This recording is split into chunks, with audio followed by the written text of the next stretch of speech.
ஆழ்வார்பேட்டை இல்லத்துல திமுக தலைவர் ஸ்டாலின் ஆலோசனை அப்படிங்கிறத பார்க்கின்றோம். Hectic parleys are on. அது மட்டும் நம்மால உறுதியாக சொல்ல முடிகிறது. ஒரு பக்கம் இபிஎஸ் வீட்டில் முக்கியஸ்தர்கள் அணிவகுத்து வர்றாங்க.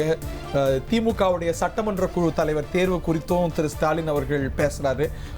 இப்போ இந்த சப்ஜெக்டுக்கு போவையானா திமுகவுடைய சட்டமன்ற குழு தலைவராக ஹைலி ப்ராபபிள் அப்படின்னு பார்க்கும்போது நேச்சுரல் ஆப்ஷனா திரு உதயநிதி ஸ்டாலின் வரார். ஒரு துணை முதலமைச்சர் அந்தஸ்து இருந்தவர்.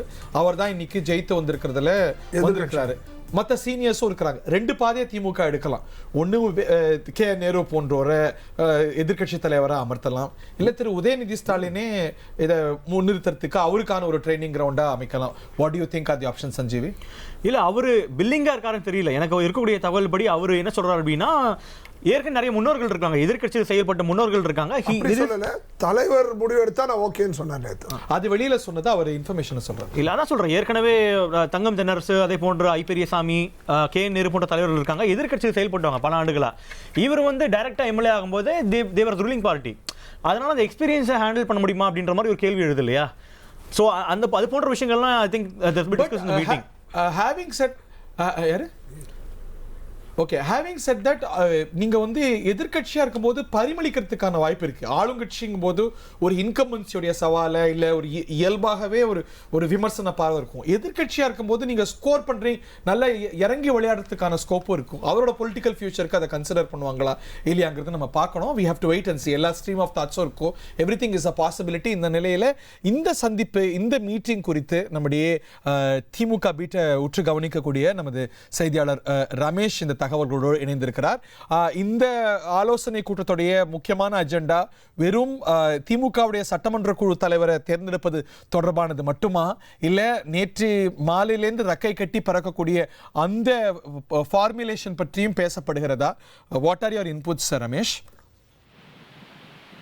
திமுகவின் சட்டமன்ற குழு தலைவரை தேர்வு செய்வது தொடர்பாக தான் திமுக தலைவர் மு க ஸ்டாலின் ஆலோசனை நடத்தி வருவதாக தகவல் கிடைக்கப்பட்டிருக்கு. ஆழ்வார்பேட்டை இல்லத்துல நடக்கக்கூடிய இந்த ஆலோசனையில திமுகவின் பொதுச் செயலாளர், பொருளாளர், துணை பொதுச் செயலாளர்கள் உள்ளிட்ட முக்கிய நிர்வாகிகள் பங்கேற்றிருக்கிறாங்க. திமுகவின் இளைஞரணி செயலாளர் உதயநிதி ஸ்டாலின் இந்த ஆலோசனை கூட்டத்தில் பங்கேற்பதாக தகவல் கிடைக்கப்பட்டிருக்கு. இன்று மாலை 5:30 மணிக்கு திமுகவின் எம்எல்ஏக்கள் கூட்டம், புதிதாக தேர்ந்தெடுக்கப்பட்ட எம்எல்ஏக்கள் கூட்டம் நடைபெற இருக்கிறது. இந்த கூட்டத்துலதான் திமுகவின் சட்டமன்ற குழு தலைவரை தேர்வு செய்ய போறாங்க. உதயநிதி ஸ்டாலின் சட்டமன்ற குழு தலைவரா தேர்வு செய்யப்படலாம்னு திமுக வட்டாரத்துல பேசப்படுது. மற்றொரு தரப்புல மூத்தவர்கள் கே என் நேரு, ஐ பெரியசாமி போன்ற ஒருக்கு வாய்ப்பு கொடுக்கப்படலாம்னு சொல்லப்படுது. இதற்கான ஆலோசனை தான் ஆழ்வார்பேட்டையில திமுக தலைவர் இல்லத்துல நடைபெறுவதா சொல்லப்படுது. திமுக ஆதரவோடு அதிமுக ஆட்சி அமைப்பது தொடர்பான கேள்விக்கு திமுக வட்டாரத்துல மௌனம் மட்டுமே பதிலாக வருகிறது. அதிகாரப்பூர்வமாக எந்த தகவலையும் சொல்ல மறுக்கிறாங்க. மௌனம் அப்படின்னு வரும்போது அதுல எஸ்ஸும் இருக்கலாம், நோவும் இருக்கலாம். அப்படிங்கிற அதை மறுக்காம தான் அந்த மௌனத்தை பார்க்க முடியுது இல்லையா? அதோட பொருள் திமுக கேம்ப்ல இருந்து செய்தி அப்படிங்கறத இப்போ வரைக்கும் சொல்ல மாட்டேங்கிறாங்க. திமுக தலைவர் தான் இந்த விஷயத்துக்கு அதிகாரப்பூர்வமா பதில் சொல்லணும் அப்படிங்கிற தகவலை தான் திமுக வட்டாரத்தில். ஒரு துணை கேள்வி கேட்கிற ரமேஷ், இப்போ அந்த டைம்ஸ் ஆஃப் இந்தியா பேட்டியில பார்த்தோம்ல, அது let Vijay form government we won't disturb him for 6 months அப்படிங்கறத இந்த சூழலுக்கு முந்தைய கருத்தா பாக்குறாங்களா, இல்ல இதுதான் அவருடைய நிலைப்பாடா சொல்றாங்களா? அது எப்படி நம்ம விளங்கிக்க? திமுக வட்டாரத்துல நம்ம பேசும்போது தலைவர் தேவைக்கு ஆட்சி அமைக்கிறதுக்கு இடையூறா இருக்கக்கூடாதுங்கிற கருத்தை சொல்றாரு அப்படின்னு சொல்றாங்க. மற்றொரு தரப்பினர் இந்த திமுக ஆதரவோடு அதிமுக ஆட்சி அமைக்கிறது சம்பந்தமா நாங்க கருத்து சொல்ல முடியாது, தலைவர் தான் இதுல இறுதி முடிவை எடுக்கணும் அப்படின்னு சொல்றாங்க. திமுகக்குள்ளேயே இந்த தகவல்ல இரு தரப்பு தகவல் இருக்கிறத பார்க்க முடிகிறது. எதுவா இருந்தாலும் தலைவர் எடுக்கக்கூடிய முடிவுக்கு நாங்க கட்டுப்படுவோம் அப்படின்னு தான் திமுக கேடர்ஸ் சொல்லக்கூடிய தகவலை பார்க்க முடிகிறது.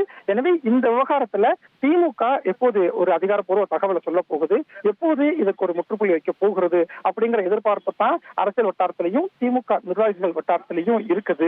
மற்றொரு பக்கம் சட்டமன்ற குழு தலைவரை தேர்வு செய்யக்கூடிய பணியிலையும் திமுக தலைமை இறங்கியிருக்கிறாங்க.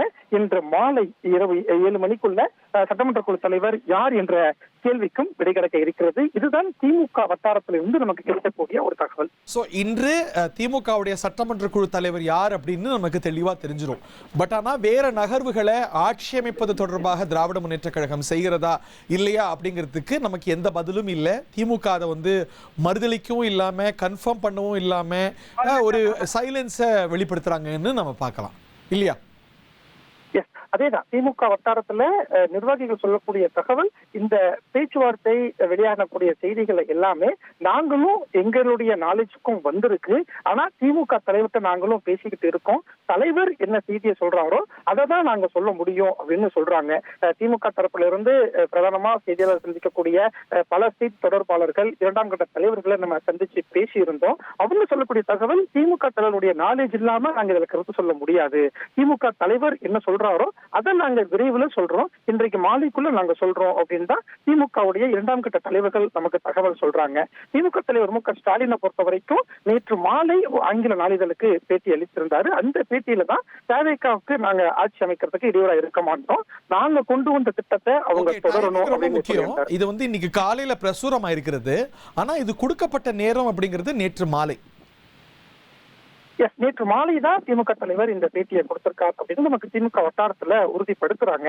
நேற்று இரவு இந்த செய்தி ஒரு மிகப்பெரிய செய்தியா மாறி இருந்தது. அதாவது திமுக ஆதரவோடு அதிமுக ஆட்சி அமைக்க போறாங்க அப்படிங்கிற செய்தி மிகப்பெரிய செய்தியா வந்திருந்தது. ஆனா அந்த செய்தி திமுகவுல 2ஆம் கட்ட தலைவர்களுக்கு தெரியுதா இல்ல அவங்க தெரிந்தும் அதுக்கு மௌனம் காக்குறாங்களா அப்படிங்கறதுலாம் நமக்கு இன்னும் உறுதிப்படுத்த வேண்டி இருக்கு. அவங்க பைனலா சொல்லக்கூடியது, திமுக தலைவர் இதுக்கு ஒரு முற்றுப்புள்ளி வைப்பார், இந்த செய்திக்கு அவர் அதிகாரப்பூர்வமா ஒரு கருத்தை சொல்லுவார், இல்லன்னா அவர் யாரை கருத்து சொல்றாரோ அந்த நிர்வாகி ஊடகத்துக்கு ஒரு அதிகாரப்பூர்வ தகவலை சொல்லுவார் அப்படின்னு தான் காலையில ரிப்போர்ட் ஆச்சு. ஒரு 11:30 மணி அளவுக்கு அவங்க நிலைப்பாட்டை அறிவிப்பாங்க அப்படின்னு. பட் அது எந்த what was the basis of that, அது நடக்கலைங்கிறத பாக்குறோம். திமுகவுல 2ஆம் கட்ட தலைவர்களை தொடர்பு கொண்டு கேட்டப்போ அவங்க சொன்னது, நாங்க காலையில திமுக தலைவரை சந்திக்க போறோம், திமுக தலைவரை சந்திச்சுட்டு ஒரு விளக்கம் நாங்க கொடுக்குறோம் அப்படின்னு சொல்லியிருந்தாங்க. ஆனா இப்போ திமுக தலைவர் மு.க. ஸ்டாலின் இல்லத்துல தொடர்ந்து ஒரு ஆலோசனை போய்கொண்டு இருக்கிறது தான் பார்க்க முடிகிறது. முக்கியமான கேடர்ஸ் எல்லாமே இப்போ திமுக தலைவர் இல்லத்துலதான் இருக்கிறாங்க. பொதுச் செயலாளர் Duraimurugan, T R. Baalu MP, R. ஆசா, கனிமொழி, திருச்சி சிவா, உதயநிதி ஸ்டாலின், ஏவா வேலு, கே.என். நேரு அப்படின்னு திமுகவுல முக்கியமான தலைவர்கள் எல்லாமே திமுக தலைவர் வீட்டுல தான் இருக்கிறாங்க. இந்த ஆலோசனைக்கு பிறகு ஒரு அறிக்கை வெளியாகலாம், அல்லது திமுகவினுடைய தலைவர்கள், முக்கியமான தலைவர்களை அழைத்து செய்தியாளர் சந்திப்பு நடத்த சொல்லலாம். எனவே திமுக அடுத்த கட்டமா என்ன மாதிரியான அதிகாரப்பூர்வ செய்தியை சொல்ல போறாங்க அப்படிங்கிற எதிர்பார்ப்பும் இருக்கிறது. இன்று மாலை எம்எல்ஏக்கள் கூட்டம் நடைபெற போகிறது. அந்த கூட்டத்துல ஒரு முக்கிய முடிவை சொல்றாங்களா இல்ல எப்ப சொல்ல போறாங்க அப்படிங்கிற ஒரு எதிர்பார்ப்பும் காத்திருக்கிறது. 1,28,00,000 மனங்களை வென்ற தந்தி டிவி யூடியூப் சேனல்.